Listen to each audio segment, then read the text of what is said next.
Kementerian Kesehatan Kemenkes ini keren banget. Kemenkes itu mengambil langkah tegas terkait banyaknya kasus bullying dan pelecehan seksual di lingkungan Fakultas Kedokteran atau FK. Kemenkes ini menutup sementara 3 program studi atau prodi spesialis kedokteran di Indonesia.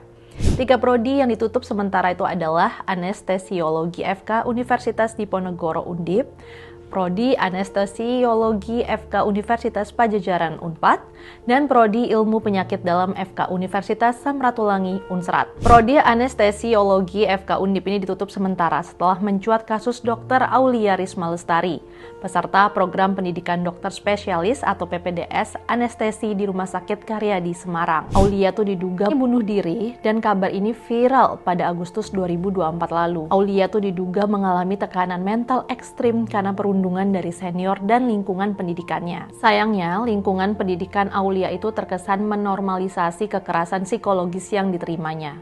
Polisi itu turun tangan menangani kematian Aulia. 3 orang resmi jadi tersangka, termasuk kepala program studinya sendiri. Prodi Anestesiologi FK Unpad ditutup sementara karena kasus pelecehan seksual yang dilakukan Dr. Priguna Anugrah Pratama peserta PPDS di Rumah Sakit Hasan Sadikin Bandung.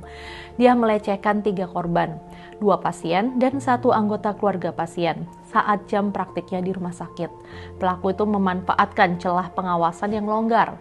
Unpad langsung bertindak. Kurang dari 24 jam setelah laporan masuk, pelaku itu dinonaktifkan total. Pelaku sudah ditetapkan sebagai tersangka dan sudah ditangkap polisi. Prodi Ilmu Penyakit Dalam FK Universitas Unsrat ditutup sementara karena praktik perundungan dan pungutan liar oleh PPDS senior di RSUP Kandou Manado. Junior dan calon peserta PPDS itu dimintai uang dengan dalih tradisi atau biaya tidak resmi.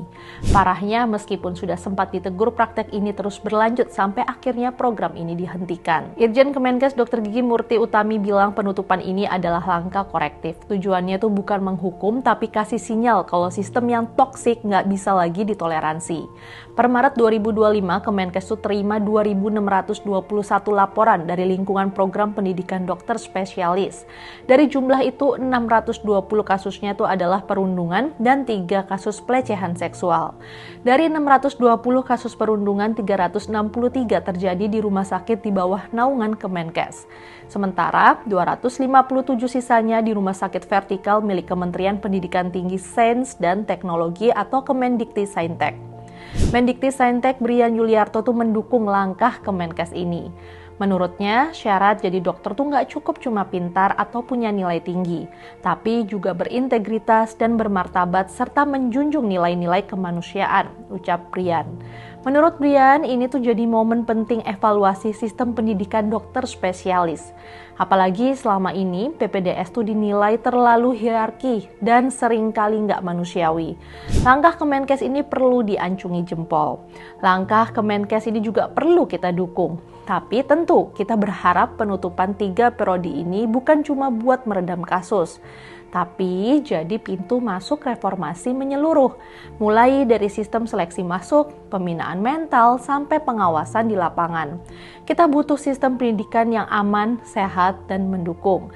Kalau langkah korektif ini diseriusin, ini tuh bisa jadi momentum memulihkan citra profesi dokter yang tercoreng gara-gara kelalaian sistem. Yuk, dukung langkah korektif Kemenkes.